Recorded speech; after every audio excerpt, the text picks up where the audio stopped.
يشرح لنا أنا نسبسب باسم آب ووالد ومنفس قدوس أحدو أملاك آمين. سدراك زيار كما يكنهم كما يمسيهم آمين. سمت العلن حيالن زيار أملاكنا بانا بطن زين ربح باروتو زخارن سمسجنان يخون أقراري تماعت سالي مهرات دنجيل ولاري أملاك دانا مرات زيار كم زخارة مدن زخارة سمسجنات تهون كلهم قدسان وبركات زيار أملاك يعد لنا شلون فقد أملاك كابز قتلنا نقبرو نجار تهاليو زغريناي تيوم بعلى تشعات زخبرو قدساني نعتبر مالتي انجي تشعات سنة خوم كله كاب قدمت نبيات وغن نبي ساموئيل عرفتيو كمون كابني هاجرنا تصاركانكا ابن بوكره دنجلكا عرفتيو مالتي برخوتون زياري عدلنا كم فقاد أملاك مستازلاتنا غزي حصري لاندا يحصر ابلنا تاريخنا يوم قدسان كنرينا مالتي هجي منالبات بزعبا نبي ساميل نمزرر عبد طقمنا اب قدامي مصحف ساميل معراف حدا بزعبا نجر لدوتو زترخ تاريخ ስለተጻحيفو ዘሎ ንዑ ከነንብበይና ማለት እዩ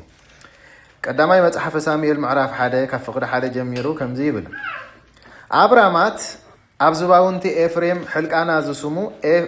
ኤፍራታዊ ሰብአይ ነበረ ንሱ ወዲ ዮርሃም ወዲ ኤለሁ ወዲ ተሁ ወዲ ጹፍ ነበረ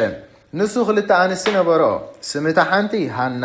ስምታ ኻለይትኻ ፍናና ነበረ ፍናና ውሉድ ነበርዋ ሃና ግና ውሉድ አይነበርዋን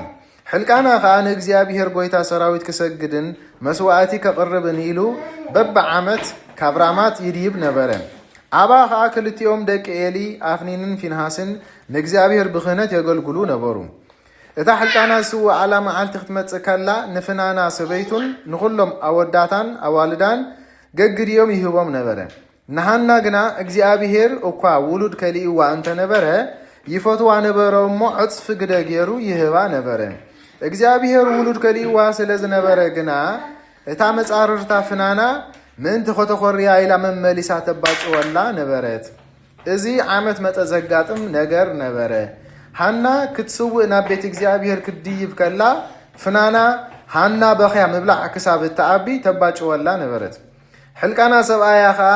ሃና እንታይ ኮንኪ ኢኺ እትበኺ እንታይ ኮንኪ ዘይትበልዒ እንታይ ኮንኪ ትጉሂ ኣለኺ ካብ 10 ውሉድ ኣነዶ ኣይሕሸክን ይብላ ነበረ ኣብ ሴሎ በሊዖም እንሰትዮምን ምስ ወዱ ሃና ተንሰት ካህን ኤሊኻ ኣብ ኣፍ ደገ መቕደስ እግዚአብሔር ኣብ መንበር ኮፍ ኢሉ ነበረ ሃና ኸዓ ብነፍሳ ምርር ኢልዋ እናበኸየት ንእግዚአብሔር ትልምን ነበረት ኦ እግዚአብሔር ጎይታ ሰራዊት ውርደት ባርያኻ ኣጸቢቕካ ርኢኻ እንተዘከርካኒ ንኣይ ንባርያኻ እውን ከይረስዓካ ወዲ እንተሃ ሃብካኒ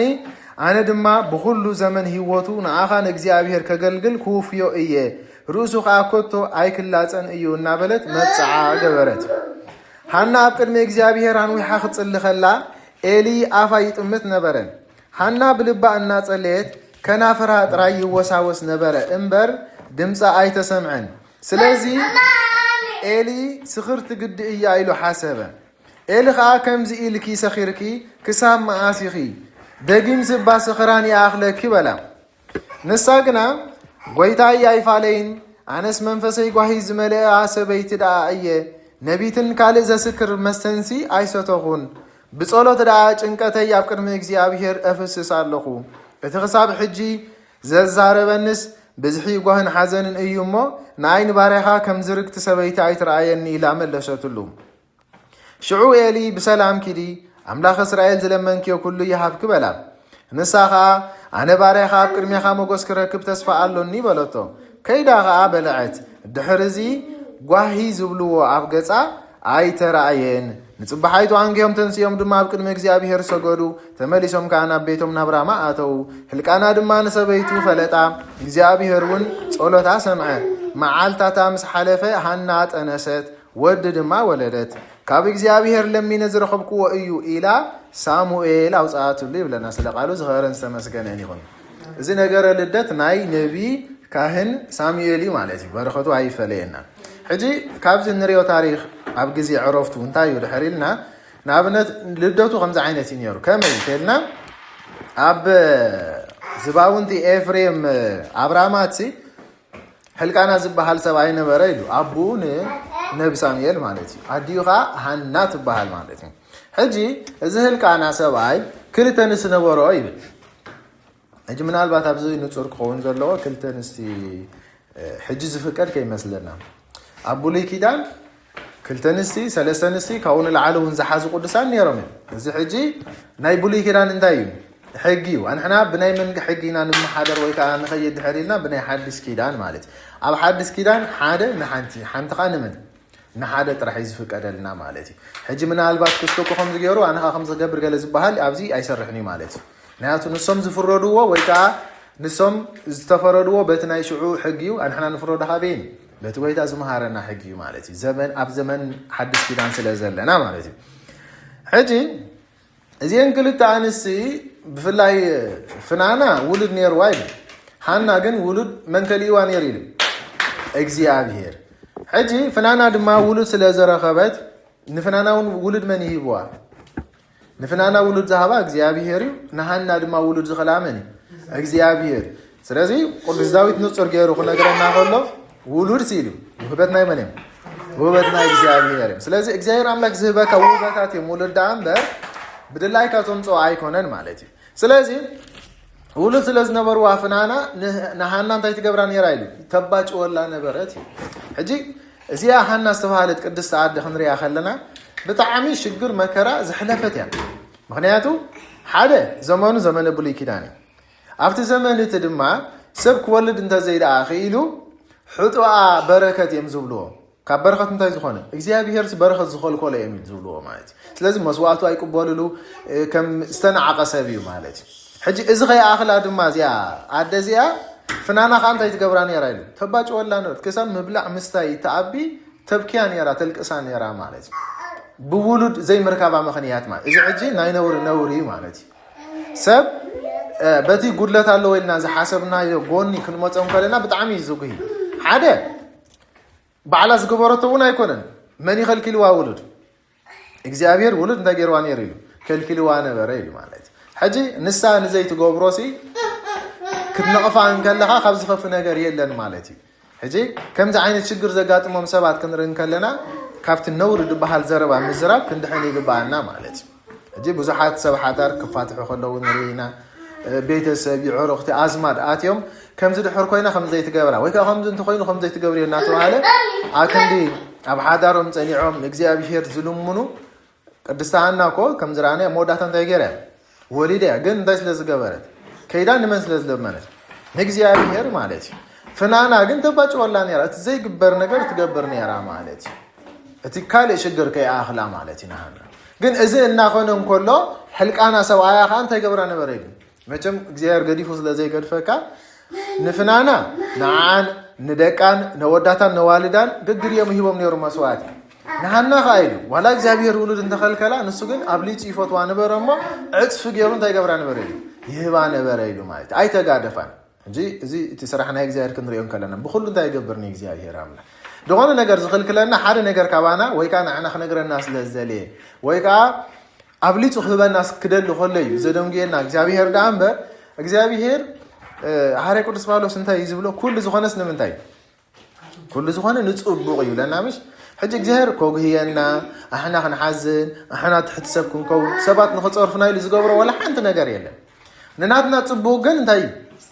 ዘይገብሮ ነገር የለን ንፅቡቕና ብዙሕ ነገራት ይገብር ሕጂ ኣንሕና ግን ነስተውዕሎ ዶ ንፅቡቕና ምዃኑ ወይ ሃርያ ቅዱስ ጳውሎስ ዝበሎ ቃልቲ ንዝክሮ ዶ ሓደ ነገር ክጋጥመና ከሎ ኩሉ ዝኾነ እኮ ንፅቡቕ እዩ ዝኾነ ነገር ክጋጥመና ከሎ እዚ ዝገበረ እኮ እግዚኣብሄር ምናልባት ከምዚ ነገር ከም ፀለይ ደልዩ ይኸውን ፅቡቕ ነገር ከም ፀለይ ደልዩ ይኸውን ኣፀቢቑ ክህበን ደልዩ ይኸውን ኣብ ሊፁ ክህበን ደልዩ ይኸውን ኢልናስ ናሓስብ ዶ ሕጂ እዚ ትሽግር ማለት እዩ ድኾነ ማለት ጥዕና ክኸውን ንኽእል ውላድ ክኸውን ንኽእል ስራሕ ሲኢና ክንከውን ንኽእል ብዙሕ ነገራት ማለት እዩ ሲኢና ንእግዚኣብሄር ትሕቲ ሰብ ኮይን ዝኾንና ኮይኑ ክስማዓና ከሎሲ ይዝከረና ዶ እዚ እሱ ሕጂ ትሕቶ ማለት እዩ ድገርመኩም ፍናና ፀሪፋታ ኣባጭዋትላ ምብላዕ ምስታይ ከም ተኣቢ ገይራታ ኣብ መወዳእታ ግን ቅድስቲ ሃና ናበይ ከይዳ ትኽኢላ ናብ እግዚኣብሄር ማለት እዩ ናብ ቤት መቐደስ ከይዳ ፈታሒ ኩሉ ንሱ ምዃኑ ስለ ዝኣመነት ናብኡ ከይዳ ልክዕ ክትልምኖ ከላ ከዓኒ ምስ ምንታይ ነበረ ኢሉ مسنبعات مالتي النابخيت النالكست نجزيابير كابت محير حزنا سلعة خاني كتصلي خلا خماني انت يطرح يزنقاسقس نير كم فراي زنقاسقس نير بردمص انت يكون نيلو አይተሰምዓን በዝ ነገር ዝኮ ካህን ኢሊ ኸይተረፈስ ኣብ ኣፍ ደገ ወንበር ኮይኑሲ እንታይ ይገብር ነይሩ እዩ ተቐሚጡ ይዕዘብ ነበረ ምሽሉ ሕጂ ከንፈር ኣጥራሕ ክንቀሳቀስ መስራኣዮ በዓል ስለ ዝኾነ መስዋዕቶም ኣቕሪቦም በሊዖም ሰትዮም ስለ ዝኾኑ እንታይ ኢሉ ሓሲቡ ንሱ ኣሃ ሰኺሮም የሚሉ ማለት ሕጂ ክሳብ መዓስከ ስኽራን ዲኣኽለ ኪልዋ ማለት ሓሲቡ ኮይተረፈን ካህን ኢሊ በቲ ኣዘራርባ በቲ ንውሖ ጸሎት ኣምስራኣየ ሰኽራም ይኹም ዝኽገብር ዝኽእል እምበረ ብምባል سخراني أخلك كيلو حجة تزجرم نجارجن حجة عصابه أن حنا تجنقنا لنا تشجرنا لنا حزيننا لنا مريرنا له ها كأننا نجزاير كنت اللي إلنا خن حاسبن كلنا حدا كهن كوي كخوني خل ويدي أكون ماسيو أنت يا خاص سخران ترى أيك تزبلنا نير أنت بلنا كالين يا رخت حنا نقول تخيلي خمات ها ولا بعرف زي تزارب كايو بلو بخانتي تقول رخا تصرف يا خنت يزغو خويني خاتب المالتي كالي دي اخلني خاتب المالتي دحر نرد زبالك تخون كخا قالو ونك تغبرو تخيلها مالتي ازيا قدس تعدق انت يبلت يزول اي فالكان غويتا يلاتو انس زسخركو دايكونكو منفسي غواهز مالي اسبيتي منفسي غواهز مالي نبيتن قال ذا سكر مسنس انت يغبركن يلاتو اي سوتخون بصلو دا ጭንቀኝ መነገር አለው ይላቱ ለእግዚአብሔር اتبوزح ززارب نخ صحج ززارب نخ عاسي بزحي غهن حزن دايمبر مسته ويكاني دسكر ويني انتي يغوركن يلاتو اي سوتخون سلازي كم حنت زرقت سبيتي اي ترايني يلاتو بتحتنا انت جيراتو مالتي مليساتلو حجي كاهنيو ليكا كهناتي نايت زومونو مالتي كاهني يلخن بالكلنا كاهن ليكا كهناتي حجي بتحتنا جيرات ملسولو خلا من علبات تدافيراتو نيرات تتقون اذا كاهن انت غبرا خيلي كرجما يخيلي شجرا خيراي خيبل انتي تيكاسخا خغلت تبلو نيرا دحر رجي مو خانتا يغبري تليكا كهنات ناي زمون ليكا كهنات اغزيار املاك منفوس زحدرو سلازخونه يبصح تمريقو يبصح ترجمو انت يغبري يبصح نساغن تحت لا بخبري زغل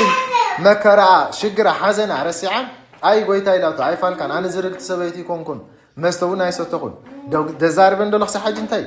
غوهن حزنن يلات حج ما تمسب ترى حزن مرير تخوينو كزارب انت ايكلني عقم يبلن سلازي بلبو انت يغبر مالتي مسك زيابير يزارب مالتي اذا حج اتناي مودا تخبص حكا خلي مالتي سلازي قدستانا دما كمس لبص حاز نبرت بلبان እግዚአብሔር አምላክ ለሚና ዳሐሬ ግን ተሐተና አምስራይ ሐዘና ጭንቀታ መስተሮዶ ተካህን ግን ታይወላ ይዘል በሊከንስ የሞን ቤትክ በሰላም ኪዲ ይልዋ አምላክ እስራኤል ካኒ ጸሎት ክንታ ይቀበረል ኪልዋ ይቀበላል ከአምላክ እስራኤል ለመንከ ሁሉ ይሃብ ኪልዋ አፍ ሰዓት ዝግን ትዝገርም ነገር ዝሁሉ ሐዘን የርዋ ጎህን የርዋ ምሽ እንዳይበለት ይዝብል አነ ባሪ ኻብ ቅድሜ ኻሞጎስ ክረክብስ ተስፋለን ይላት በቃ እዚህ ዝበልካ እግዚአብሔር ከም ዝገብረለይ ሲንታይ ገብረ ተስፋይ ገብረ ምክንያቱ ከም ዝወልኩም ሊቀ ካህናት ንእግዚአብሔር እንተዳለሚኑ የስምዕ እዩ ስለዚህ ምርቁውን ናቱ መርገምን ኩሉ እንታይ ዝበጽሕ ማለት ስለዚህ ተስፋ አለን ኣብ ቅድሜ ኻሞጎስ ክረክብ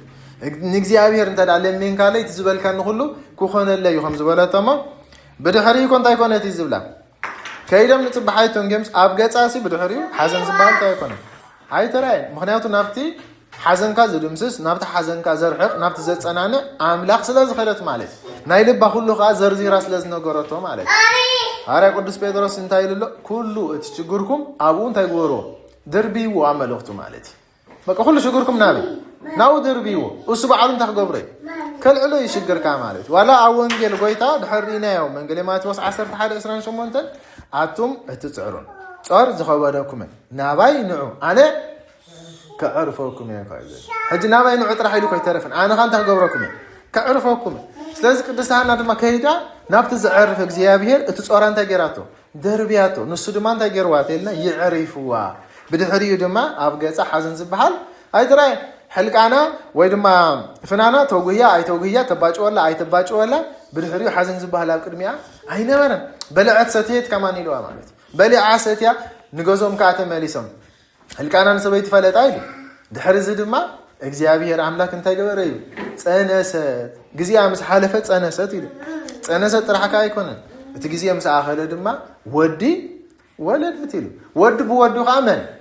ካህን ወይ ካ ነቢ ሳሙኤል ማለት ከምዚ ዝበለ ዓብ ስለምንታይ ዳ እግዚአብሔር ስጋ ሓጃ ደንጊዎት ኢልና ሪና የዶ ሕጂ ውፅኢቱ ከምዚ ዝኣመሰለ ዓቢ ቅዱስ ኣቦ ንእግዚአብሔር ዘገልግል ታሪኹን ዘመናት ዝሓልፍ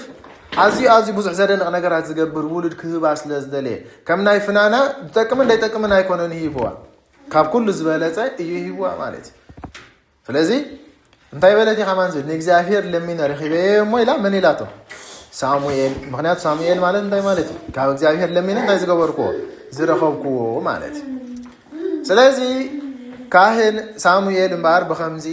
ተወሊዱ ልክዕ መብፅዓ ከዓ ኣትያ ነራ ሓቀይ ኣቐዲማ ንእግዚአብሔር ክትልምኖ ከላሲ ናይ ባሪኻ ፀሎት ከይንዓካ እንተዳ ዘኪርካ ድማ ውሉድ እንተዳ ሂብካኒ ንዓኻ ክገልግል ንቤት መቅደስ ክውፍየ እየ ኢላ ስለ ዝነበረት ድማ ዕድሚኡ ምስ ኣኸለ እንታይ ገበረቶ ኢሉ ከይዳ እቲ ዘገርም ነገር ናብ ቤት መቅደስ ኣብፅሓቶ እዛ ቅድስቲ ኣደ ንነቢ ሳሙኤል ጥራሕ ወሊዳ ይተረፈትን ምዕራፍ 2 ከይድና ፍቅዲ 5 ተሪእናዮ እዛ መኻን 7 ወለደት እዩ ክንደይ ወለደት 7 ማለት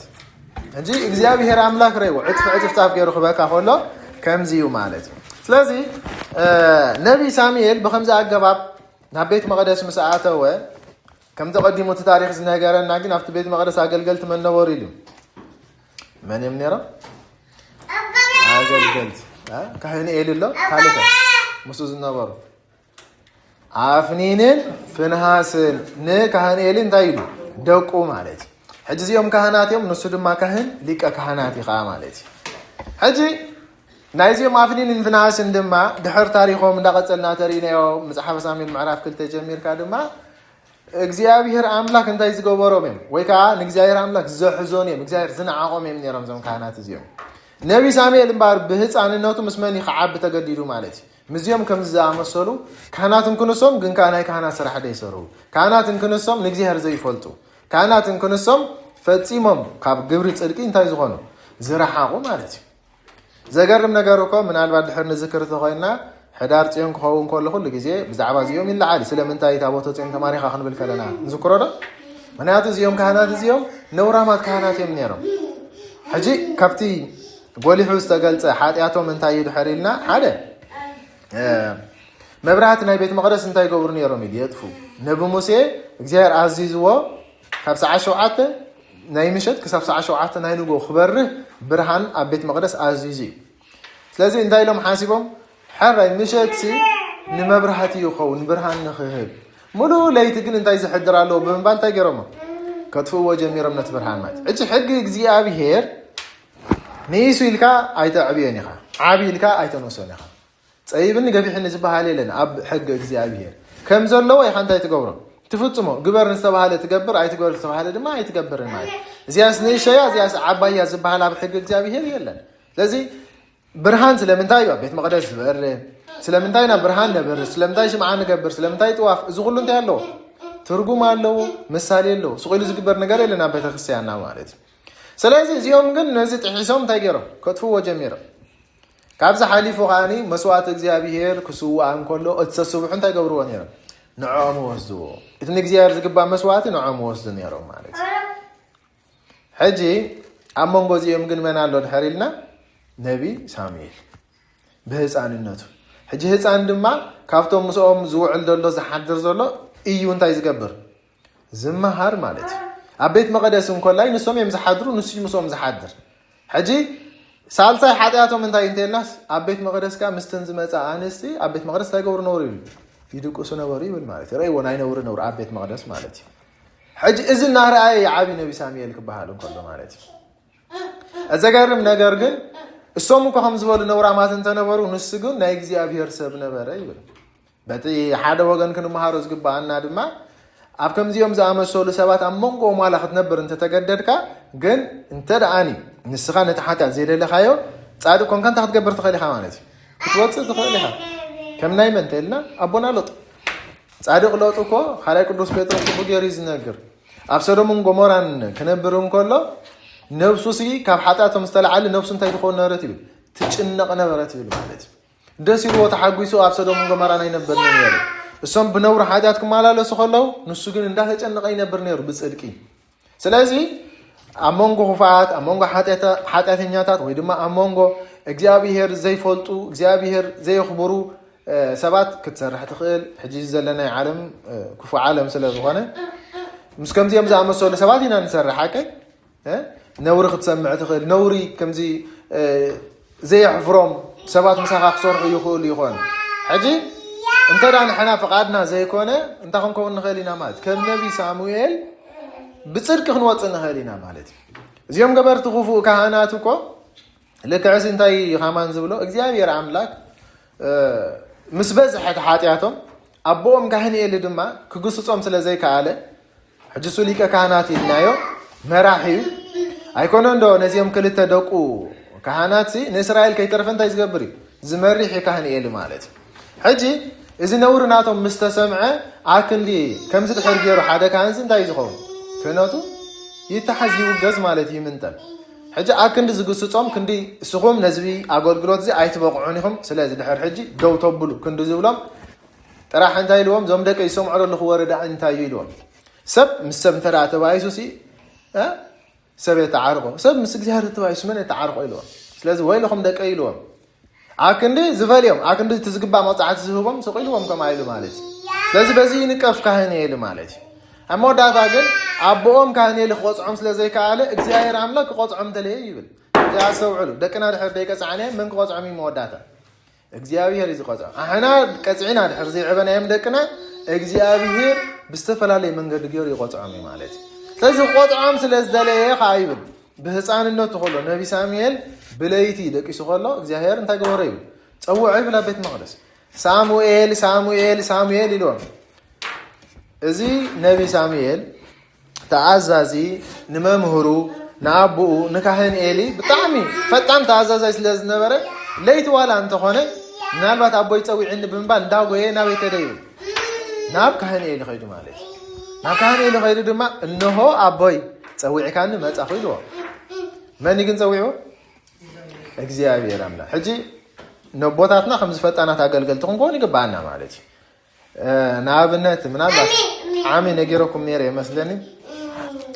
ካብ ባህልና ደስ ዘብል ሓደ ነገር እንታይ ኣሎ ድሕር ኢልና ኩስቶ ኢሉ ሽምካ ድሕር ፀዊዕካ እንታይ ትብል ኣብየት ሓቀ ኣብየት እንታይ ማለት እዩ ኣብየት ንብል ምስ ሕጂ እቲ ቃል ኣብ የት ሕጂ ተረዲና ኣምሓርኛ ይምሽ ኣብ የት እንታይ ማለት እዩ ኣቦ ናበይ ማለት እዩ ሕጂ እንታይ ኢኻ ተርኢ ዘለኻ ኣብ የት ክትብሎም ከለኻ ኣቦ ተዳልየ ኣለኹ ናበይ ኢኻ ክትልእኸኒ ደሊኻ ንኣገልግሎት ንልኡኽ ፈጣን ኮንካ ተቐሪብካ ኣለኻ ማለት እዩ ኣብ የት ክትብል ከለኻ በቃ ድሉ ወይ ለኣኸኒ ናበይ ክኸይድ ኣቦ ኢኻ ትብሎ ዘለኻ ማለት እዩ እዚ ሕጂ ናይ ክብሪ ደስ ዘብል ነገር እዩ ማለት እዩ ስለዚ እግዚኣብሔር ሳሙኤል ሳሙኤል ሳሙኤል ክብሎ ከሎ ከይዱ እናጎየ ኣቦይ ፀዊዕካ ንሞ ንህለ ለይቲ እኳ እተ ሰብኣይ ዘየደቅሰና እንታይ ዳ እዩ ኮይኑ ገላ ኣይበለን ሓና ለይቲ ከምዚ ሰብ ከተስአና ከሎ እንታይ ንብል ብዙሕ ነገራት ንብል ኢና ሓቀ ብፍላይ ለይቲ ሰብ ከተስአና ከሎ ማለት ኣብቲ ጥዑም ድቃስና እዚ ግን ኣገልጋሊ ስለ ዝኾነ እናጎየ ከይዱ ናብቡ ፀዊዕካ ንሞ ኣቦይ እነኹ መፃኹ ኢልዎ ድሓረይ ካህንኤሊ ግን ዝወዲ ኣይፀዋዕኩኻን ኪድ ተመሊስካ ደቀስ ኢልዎ እንደገና ተመሊሱ ናብ መደቀስ እዩ ግን እግዚኣብሔር መሊሱ እንደገና እውን ሳሙኤል ሳሙኤል ሳሙኤል ኢሉ ፀዊዕዎም ልማዱ መልኣኽ ስለ ዝኾነ ምግልጋል ስለ ዝኾነ ልማዱ እናጎየ ተንስኡ ድማ ናብ ኣቦኡ ኸይዱ ኣቦይ ፀዊዕካኒ እንሆ ድማ መፃኹ ኢልዎ ካህንኤል ካልኣይ ግዜ እውን ኣይ ዝወዲ ኣይፀዋዕኩኻን ከድካ እንታይ ግበር ኢልዎ ደቅስ ኢልዎ እግዚኣብሔር ግን እንደገና ሳልሳይ ግዜ እንታይ ገበሮ ይብል ፀውዖ ይብል ሳሙኤል ሳሙኤል ሳሙኤል ኢልዎ እሱ ከዓ እናጎየ ናብ መምህሩ ማለት እዩ ዳሓረይ ግን ካህንኤሊ ተረዲእዎ ምክንያቱ ንሱ መንፈስ ኣምላኽ ዘለዎ ስለ ዝኾነ እግዚኣብሔር ኣምላኽ ዝግለፅ ኣምላኽ ምዃኑ ስለ ዝፈለጠ ኣሃ ምናልባት እግዚኣብሔር ኣዛሪብዎ ብምባል ዝወደ ኢልዎ ሕጂ ግን እንደገና እንተፀዊዕካ ኢልዎ ተዛረብ ባርያኻ እሰማዓሎ ተዛረብ ጎይታይ ባርያኻ ይሰማዓሎ በሎ ኢልዎ ማለት ናባይ ትምፃእ እንታይ ዳ ሽምካ ድሕር ሰሚዕካ ባርያኻ ሰማዓሎ ሞ ጎይታይ እንታይ ግበር በሎ ኢልዎ ተዛረብ በሎ ኢልዎ ማለት እግዚኣብሔር ድማ ፀዊዕዎ እንደገና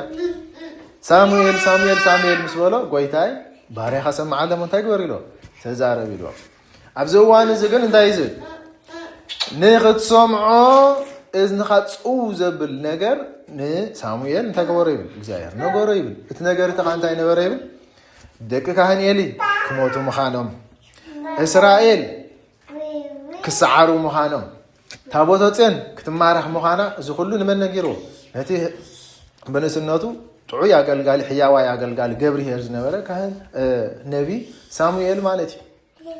ስለዚህ ድማ ለሓን ጽባሕ አይተንጎ ካህን ኤል እንታይ ይብሎ ሳሙኤል ወደይ ንዓይሎ መጽ ትማሊ እግዚአብሔር እንታይ ልካ ነገረኒ ኢሎ ሽዑ ነቢ ሳሙኤል ወላ ሓንቲ አይነገረኒ ኢሎ ግን ካህን ኤል ስለዝፈልጥ ተዘይነጊርካ ንኽረግመካ ኢሎ ተዘይነጊርካ እንታይ ገብረካ ክረግመካ ኢሎ ሕጂ ከምቲ ዝበልናዮ ድማ እንተረጊሙ እንታይ ይገብር እዩ የብፅሕ ከምኡ ምስ በሎ ግን ነገሮ ይብል ደቅኻ ክሞቱ ምዃኖም ታቦተ ጽዮን ክትማረኽ ምዃና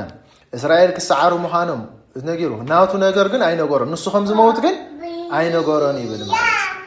እሱ ዝፈቀደ ይኹን ብምባል ድማ ካህን ኤሊ ነዚ ነገር ሰሚዑ ሱቅ በለ ይብል ልክዓ ከምቲ ኣብ ሕዳር ጽዮን ንዝክሮ ድማ እስራኤል ምስ ፍልስጥኤም እንታይ ገይሮም ገጢሞም ስለዚ 4,000 ዝኣኽሉ ሓያላት ናይ እስራኤል መይቶም እስራኤል ሃዲሞም ተመሊሶም ማለት እዩ ኣብ ሰዓት ሽዑ እንታይም ሓሲቦም ኣሃ ታቦተ ጽዮን ሒዝና እንታይ ስለዘይገርና ስለዘይከድናዮም ኮስዒሮምና ብምባል በቃ ታቦተ ጽዮን ነውፃያ ኢሎም ሕጂ ታቦት ክትወፅእ ኮይና መን እዮም ሒዞማ ዝወፁ ካህናት እያ ማለት እዩ ስለዚ ካህናት ኣብ ጽዑኻ መን እዮም ዘሎ ኣፍኒንን ፊናስን ደቁ እዚኦም ካህናት እዚኦም ከዓ ብእግዚአብሔር እንታይ ዝኾኑ እዮም ዝተነዓቆ እዮም ንእግዚአብሔር ዘይኽብሩ እዮም ማለት እዩ ስለዚ እግዚአብሔር ነቶም ዝኽብርዎ ይኽብሮም ነቶም ዝሕስርዎ ከዓ ጽቡቅ ገይሩ ዝሕስሮም ማለት እዩ ስለዚ እስራኤል ሓጎስ ገበሩ እኳ ዝብል ታቦት ሒዝና ክንከይድና ንፍልስጥኤም ክስዕሮም ኢና ኢሎም እኮ ደስታን ሓጎስን ገይሮም ፍልስጥኤም ከማን ብማዓዶስ ፈርሕዎም እኮ ዝብል እንታይ ዳ ሓጎስ ዋሕፅዋቻ ዝገብሩ ዘለዉ እስራኤል እቲ ሓይሎም ዝኾነ ታቦት ዳ ሒዞም ይመፁ ኣለዉ ብምባል እኮ ዘረጥረጥ ኣትይዎም እኳ ፍልስጥኤም ግን እግዚአብሔር ስርሑ ካሊእ ነይሩ ድሓር ልክዕ ታቦት ሒዞም ምስ ከዱ እስራኤል 30,000 ዝኣኽሉ ሰባት እንታይ ኮኑ ዝብል ሞቱ ይብል ታቦተ ጽዮን ተማሪኻ ኣፍኒንን ፊናስን ደቂ ካህን ኤሊ ካሶምካ እንታይ ኮይኖም መይቶም ነዚ ነገር ዝረአየ ወረ ነጋር እናጎየ መፂኡ ንካህን ኤሊ ኣብ ኣፍ ደገ ቤት መቅደስ እንታይ ገበሮ ይብል ነገሮ ይብል እዚ ነገር እዚ ምስ ሰምዐ ድማ ሰንቢዱ እንታይ ኮነ ይብል ንድሕሪት ወዲቑ ክሳዱ ተዓምፂፁ ድማ ንሱ እውን እንታይ ኮነ ይብለና ማለት ሞተ ስለዚ ኩሎም እንታይ ኮይኖም ማለት እዩ መይቶም ኣብ መወዳእታ ግን መን ተሪፉ ማለት እዩ እቲ ንእግዚአብሔር ብደንቢ ዘገልግል ዝነበረ ካህን ሳሙኤል ማለት እዩ ስለዚ እምበር ድሕሪ እዚ ደሎ ታሪክ ተርእናዮ ናይ እስራኤላውያን መራሒኦም መን ኮይኑ ማለት እዩ ነቢ ሳሙኤል ብክህነትን ብምስፍንናን ድማ ንእስራኤል እንታይ ይገብር ነይሩ የመሓድር ነይሩ ከምቲ ዝግባእ ገይሩ ማለት ንእግዚአብሔር ብደንብ እናገልገለ ንህዝቡ እናገልገለ ማለት እዩ ስለዚ እማ ብምስፍንና እንዳተመርሑ ፀኒሖም እስራኤላውያን ግን ሓደ እዋን እንታይ ኮይኖም ፀጊቦም ማለት እዩ ፀጊቦም ከዓ እንታይ በልዎ እዩ ዝብል ንሕናስ ከም ናይ ኣሕዛብ ዝመርሐና ንጉስ እንታይ ግበረልና ኢሎም ሽመልና ኢሎም ማለት እዩ በዚ ነገር እዚ ነቢ ሳሙኤል ኣይተሓጎሰን ንእግዚአብሔር ድማ ነጊሩ እግዚአብሔር ከዓ ይብሎ ኣይትሕዘን ኣይትጉሀ ህዝቢ እስራኤል ባእሶም ምሳኻደ ይኮነ ምስ መን ምሳይ ምክንያቱ መን ዝመርሖም ነይሩ ኢልና ነቢ ሳሙኤል ሓቀይ ነቢ ሳሙኤል እንኮላይ ንጉስ ኣይኮነ እንታይ ዳይ ካህን እዩ ማለት ናይ እግዚአብሔር ኣገልጋሊ ሕጂ ናይ እግዚአብሔር ኣገልጋሊ ኮይኑ ክመርሖም እንከሎ ብኻልእ ኣዘራርባ መን ዝመርሖም ዘሎ ማለት እዩ ምክንያቱ ነቢ ሳሙኤል ምስ እግዚአብሔር ተዘራሪቡ እዩ ድመርሖም እምበር ዝገብሮ በይኑ ወይ ከዓ ካብ ፍቃዱ ዝገብሮ ሓንቲ ነገር የለን ስለዚ ንዓዮም ዘይደለዩ ንዓዮም ፀልዮም እሞ ባእሶም ምሳዩ እሞ ከምቲ ዝበልዎ ደኣ ግበረሎም በሊ መን እሞ ክመርፀሎም ክብሎ ከሎ ሽዑ ተቀዳማይ ንጉስ ናይ እስራኤል መን እዩ ሳኦል ማለት እዩ እዚ ካብ ቢንያም ወገን ንሳኦል ንዑ ምረፀሎም ኢልዎ ንሳኦል ድማ ቀቢእዎ ነቢ ሳሙኤል ማለት እዩ ሕጂ ሳኦል ኣብቲ መጀመርታ ሳኦል ሓያል ተዋጋኢ ነይሩ ኣብቲ መጀመርታ ድማ ነቢ ሳሙኤል ዝበሉ ኩሉ ነገር ገይሩ እዩ ከም ፍቃድ እግዚአብሔር መጀመርታ ተበጊስ እዩ ድሓረይ ግን እንታይ ጀመረ ይብል በቃ ሕጊ እግዚአብሔር ክጥንጥን ጀሚሩ ብፍቃዱ ክኸይድ ጀሚሩ ካብዛ ሓሊፉ ክንዲ ምስ ነቢ ሳሙኤል ምስ ናይ እግዚአብሔር ነቢ ዝዘራረብ ምስ ጠንቋሊት ክዛረብ ጀሚሩ ማለት እዩ ምኽሩ ምስ መን ኮይኑ ምስ ጠንቆልቲ ማለት እዩ ሕጂ ረይዎ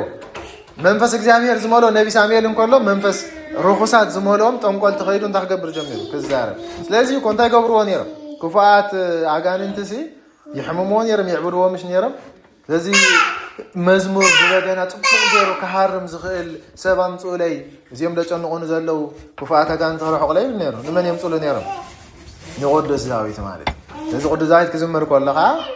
ጣዕመ በገኑ ጣዕመ ዝማሪኡ ኣጋንንቲ እንታይ ይገብር የርሕቕ ስለዝኾነ ድማ ኣጋንንቲ ይረሕቑሉ ነይሮም ማለት እዩ ስለዚ ኣብ መወዳእታ ድማ ትእዛዝ ተዋሂቡ ትእዛዝ አፍሪሱ መሊሱ ካላይ ጊዜ ድማ ዕድል ክህቦ ደሊ ነቢ ሳሙኤል ካላይ ትእዛዝ ሂብዎ መስዋዕቲ ከይትገብር ኢልዎ ኣነ ከይመፀኹ መስዋዕቲ ከይትፍፅም ምክንያቱ መስዋዕቲ ዝዓርግ ከመይ ዝበለ ሰብ እዩ ድሕር ኢልና እንታይ ስልጣን ዘለዎ ናይ ክህነት ስልጣን ዘለዎ ማለት ተራ ሰብ መስዋዕቲ ኣይዕርግኒ ማለት ሕጂ ነቢ ንጉስ ሳኦል ግን ፀላተይ ከይቦ ምን ኢሉ ምስ ሓሰበ በዓሉ መስዋዕቲ እንታይ ገበረ ይብል ኣቕረበ ይብል ንሱ መስዋዕቲ ከቕርብ ከሎ ከዓ ነቢ ሳሙኤል እንታይ ኮነ ይብል መፀ ስለምንታይ ዳ ኣነ ከይመፃኹ መስዋዕቲ ዳ በዓል ከዓሪካ ምስ በሎ ድማ ኣነስ ፈሪሐ ፀላተይ እንታይ ገይሮ ምን ኢሉ ከቢቦ ምን ኢሉ ማለት ካብ መስዋዕቲ እንታይ ዝዓቢ ኣለዎ ንእዛዝ ዝዓቢ እግዚኣብሔር ዝደልዮ ካባና ክንእዘዞ ይደሊ ዳ እምበር በዓልና ንሕና ብዝሓሰብናዮ መስዋዕቲ ክንገብረሉ ኣይኮነን ዝደሊ ማለት ስለዚ እግዚኣብሔር ንዕቕካዩ መንግስትኻ ቀዲድዋ እዩ ንወዲ እሰይ ንዳዊት ድማ ሂብዋ ኢልዎ ማለት ብድሕሪ ዝደሎ ታሪኹ ስለንፈልጦ ማለት እሞ መወዳእታ ድማ ዳዊት ንኸይነግስ ካማን ብዙሕ ሓፎት ገይሩ 18 ዓመት ዝኣክል እንታይ ገይሩ ወይ ንቅዱስ ዳዊት ኣሳዲዱ ወይ ኣብ መወዳእታ ግን ንሱ ፀላቱ መሰርከብዎ መጀመርታ ወዱ መይቱ ኣብ ኩናት ድሓር ንሱ ድማ ፀላተይ ካብ ዝቆትል ብምባል ነብሱ ብሰይፊ በዓሉ እንታይ ገይሩ ሃሪሙ ቀቲልዋ ማለት ኣብ መወዳእታ ድማ መን ነጊሱ ኣብ እስራኤል ቅዱስ ዳዊት ማለት ንቅዱስ ዳዊት ዝቐብኦ እውን መን መስከረም ኣብ ጥቅምቲ ክንዝክሮ ኢና ቅዱስ ሳሙኤል ድማ ቀቢእዎ ማለት ክጠብእ እንከሎ እንታይ ነበረ እዩ ዝብለና ቀርኒ ቅብእ ነይርዎ ምሽ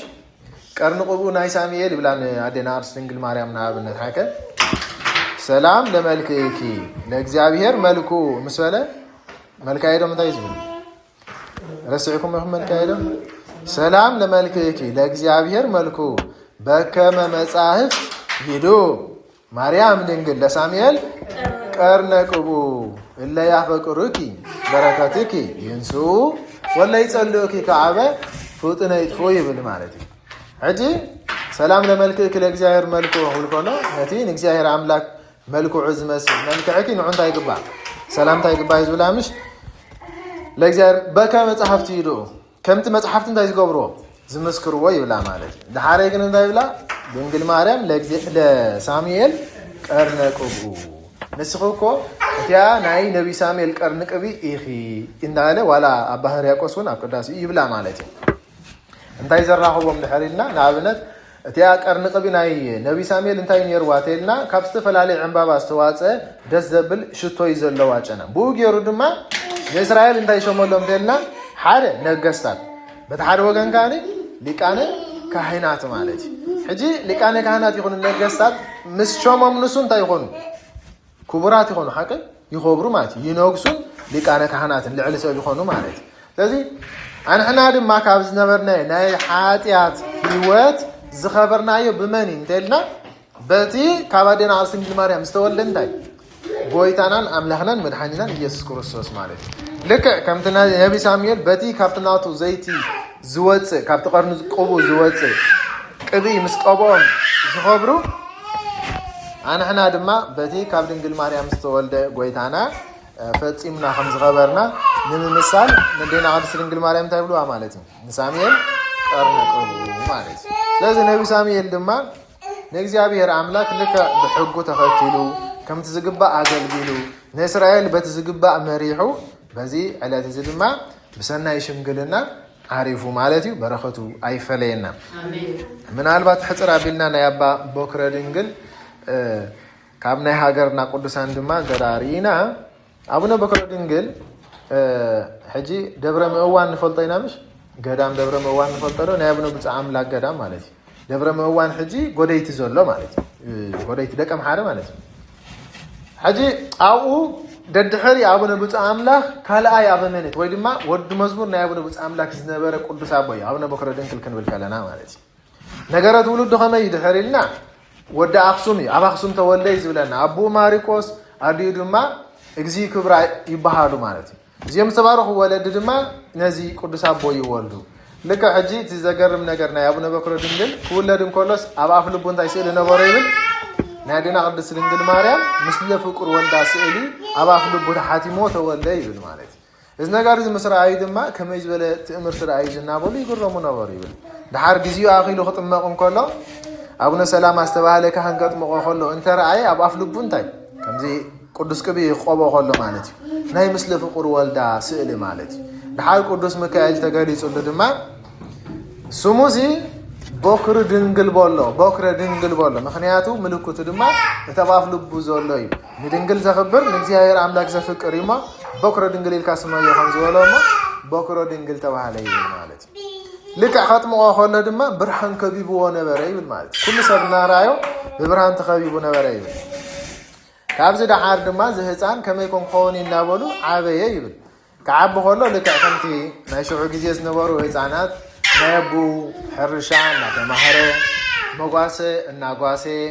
ልክዕ ብከምዚ አገባብ እንታይ ኮነ ይብለና ዓበየ ግን ጎኑ ካ እንታይ እንዳተማህረ መጽሐፍ ናይ ቤተክርስቲያን እናተማህረ ማለት ድሓር ልክዕ ዕድሜ አኺሉ ኢሎም ወዲ 12 ዓመት ምስ ኮነ እቲ ትምህርቲ ዝተማሃሮ ኣዝዩ ዝግባእ ትምህርቲ ስለ ዝተማሃረ ሽመት ክሾምዎ ወደልዮም ድቁና ማለት እዩ ድቁና ክሾምዎ ከለዉ ድማ ልክዕ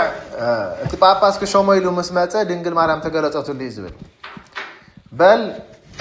እዚስ ዝተመርፀ ናይ እግዚኣብሔር ሰብ እሞ ድቁና ክህነት ጵጵስና ከይተርፈ ኩሉ ብሓንሳብ እንታይ ግበሮ ኢላቶ ሽሞ ኢላቶ ማለት እዩ ስለዚ ተሸመ ይብል ብህፃንነቱ ከሎ አቡ ካለ ሓሳብ ነይሩ አቡ እንታይ ገብረሉ ደሊ ነይሩ ከምቲ ኩሉ ወልዲ ዝደልዮ ማለት እዩ ሕጂ ሞ ድቁና ተሸሙ ይምፀለይ ጓል ኣምፅኤ ሓዳሩ ገይረ ወዱ ውሉዱ ክርኢ ይደሊ ነይሩ ማለት አቡ ኸም ሓስብ ነይሩ ድሓር ልክዕ ሓፂልካ ኣለኹ ምስ በሎ ግን ነቡ ከጉሂ ወላ ሓንቲ ኣይበሎን ብለይቲ ግን እንታይ ገበረ ይብል ሰብ ሃዲሙ ወፀ ካብ ቤቱ ይብል ሃዲሙ ድማ ናብ ቤተክርስቲያን ናይ ሕዳር ጽዮን ወይ ከዓ ናይ ቅድስት ጽዮን ቤተክርስቲያን አክሱም ኣትዩ ድማ ኣምሪሩ ንእግዚአብሔር አምላክ ለመነ ይብል ልክዕ ድማ ከሞን ኮርኮር እናሰገደ ይብል ማለት እዩ ሕጂ ክሰግድ እንከሎ ካብቲ ብዝሒ ስግዳኑ ዝተለዓለ እቲ ካብ ኣካላቱ ዝወፅእ ዝነበረ ረሃፂ ኣብ ክዳኑ ካብ ክዳኑ ሓሊፍ መሬት ክሳብ ዘጠልቂ ኮነ ይብል ማለት እዩ ልክዕ እዚ ናብራ ናይ ዓለም እዚ ፈተና ናይ ዓለም ኣይክእሎኒ ኣነስ ፍቓደይ ድሌተይ ብድንግልና ኣብ ገዳማት ከይድን ዓኻ ክገልግል እሞ መንገዲ ከምርሓን እንዳለ ናይ እግዚኣብሔር እንታይ ገበረ ይብል ለመነ ይብል ማለት እዩ ኣብ ሰዓት እዚ መልኣከ እግዚኣብሔር ቅዱስ ሚካኤል መፂኡ ሓፍ ኣቢሉ ወሰዶ ይብል ወሲዱ ድማ ናብ ደብረ ዳሞ ኣቆመጦ ይብል ማለት እዩ ደብረ ዳሞ ናይ ኣብነ ኣረጋዊ ገዳም ማለት እዩ ኣብዚ ገዳም እዚ ድማ ልክዕ በትሕትና ነቶም ገዳማውያን እናገልገለ ናይ ገዳም ኩሉ ስርሓት እናሰርሐ ብፍጹም ትሕትና የገልግል ነበረ ይብል ሕጂ ቅዱሳን ድሕር ደገልግሎም ሰብ ተረኺቦም ንሶም ካ እንታይ ገብሩ በረኸቶም ዓፅፊ ገይሮም እንታይ ገብሩ ይህቡ ሕጂ ገዳም ናይ ኣብነ ኣረጋዊ ዘገልግል ዘሎ ማለት እዩ ብትሕትና ብፍጹም ትሕትና ሓደ እዋን ይብል ኣብቲ ኣብነ ኣረጋዊ ዝተሰወረላ ስፍራ ኣባ ያዘውቲሩ ዝፅሊ ነይሩ ማለት እዩ ልክዕ ኣባ እንከሎ ድማ ኣብነ ኣረጋዊ ተገለፀሉ ይብል መንገዲ ቅድስና ክኸዶ ዘለዎ መንገዲ ክስዕቦ ዘለዎ መንገዲ ከመይ ከም ዝኾነ ድማ ኩሉ ብደንብ ገይሩ እንታይ ገበሮ ይብል ገለፀሉ ይብል ማለት እዩ ብድሕሪ እዚ ድማ ልክዕ ዝተወሰነ ዓመታት ደብረ ዳሞ ኣገልጊሉ እግዚኣብሔር ድምፂ ምስ ነገሮ ድማ እስ ቦታ ካይኮነን ኪዳ ቀፅል ኢሉ ናበይ ሰደዶ ይብል ናብዚ ሕጂ ንዛረበሉ ዘለና ስፍራ ማለት እዩ ናብ ደብረ ምዕዋን ማለት እዩ ሕጂ ካብ ኣክሱም ተበጊሱ ግን ናብዚ ሕጂ ናብ ኤርትራ ክመፅእ እንከሎ ኣብ ሓደ ቦታ ኣዕረፈ ይብል ኣብታ ዘዕረፈላ ስፍራ ድማ 30 መዓልቲ ይቕሬታ ደው ኢሉ ፀለየ ይብል 30 መዓልቲ ሕጂ ክፅልይ እንከሎ ከዓ ንብዓት ዝተሓወሰ ጸሎት ይገብር ስለ ዝነበረ ንብዓቱ ናብ መሬት ምስ ነጠበሲ ይብል እቲያ ዝነጠበታ ስፍራ ፀበል ፈልፈለት ይብል ፀበል ፈልፊሉ ድማ ብዙሓት ሕሙማት ክፍወሱ ጀሚሮም እዛ ቦታ እዚኣ እንታይ ተባሂላ ትፅዋዕ ሕጂ እንታይ ኢልና ማይ ዓይኒ ማለት እዩ ማይ ዓይኒ ንፈልጦ ኢና ማይ ዓይኒ ሕጂ በዚ ናይ ኣቡነ በክረ ድንግል ታሪክ ዝወፀ ስም እዩ ማለት እዩ ብድሕሪኡ ድማ መንገዲ ቀፂሉ ናብዚ ሕጂ ጎደይቲ ተባሂሉ ኣብ ደቀ መሓረ ዘሎ ናይ ኣቡነ ብፃ ኣምላክ ገዳም ድማ ኣተው ይብል ኣቡነ ብፃ ኣምላክ ድማ ኣቡነ በክረ ድንግል ክመፅእ ከሎ መንፈስ ቅዱስ ገሊፅሉ ድማ ደስ ኢሉ ተሓጒሱ ተቐበሎ ይብል ኣብ ትሕቲኡ ገይሩ ድማ መንገዲ ምንኩስና ናብራ ናይ ገዳም ከመይ ምዃኑ ብደንቢ መሃሮ ይብል ልክዕ ካማን ሓደ እዋንሲ ኣቡነ ብፃ ኣምላክ ናቱ ቅድስና ናቱ ገሊ እንታይ ይገብር ይፈልጥ ግን መታን እቶም ገዳማውያን ክፈልጡ ክርይዎ ከመይ ከም ዝኾነ ክብሩ ቅዳሴ ከኣትው ከለዉ ከም ዝበሎ ይብል لما عندي بيد كاينا نقرب سلازي أقدس كان نسخة هتقربنا له ونابنا بكرة دنقل معي عبي مني ونبت عملاك قدس تقبوه مالتي جنة الشيء نبكرة دنقل نسخة هتقربنا قريب كادما قدس كادما قربنا له عبي ما جمرته ما شام حال نجار كنوها وكلنا ما جمرته انت يزقبر يبين قريب كاياته أناس نو نفكا كهين كخوني أنا مصحف تخجنت ليه أناس كعتني سهم دا أقوري له نا إسرائيل خاطئات المستوى عليكن دحر خندي لما أنا دحر بزح لما أنا نقداسي عاشوي عبدو وانا زقن أهادو ويلو قداسي كجمرون كله حامش تأمت كام مدري حفلة زمالت كبابي كل تمترون فرق عن مالت حسابه كم ناريت انت يكون حافلو إذا كبر ذهابو ما نيتنا هكذا أبيه بمنتاي بتي فتم زخانة تحت الناس تمولو عبول بلوتو مالت سلازي ما قرام وين نزر يوم ترى النقيبل كما يزولو قدوس داي بمبال دما بتحم تكريما اما وداتا دما ابونا بص املاك عارف كلسي يدو العلو ابرسي ابونا بكره دنگل غبره يبل نتيم قداما وين كاد حر دقيم انا مس عرفو مرحيهم بكره دنگل يبولم يبل مالت سلازي لو كمان زمزقاي بكره دنگل نستقبله منفس قدوس كم استقبله نبكره دنگل انبز ولا دما منفس قدوس ان بخمس ولا له مالت لذا ابو نبي املاك دما عرفه يبلنا ما يدحريو خا نتا قدام ابو بكر دنگل لك ادمنيت كوينو دما مرح يبل مالت زغبره تامرات ازي بزحي بفلاي ጸበሉ በመንታይ ዝፈለጥ እንተልና ድማ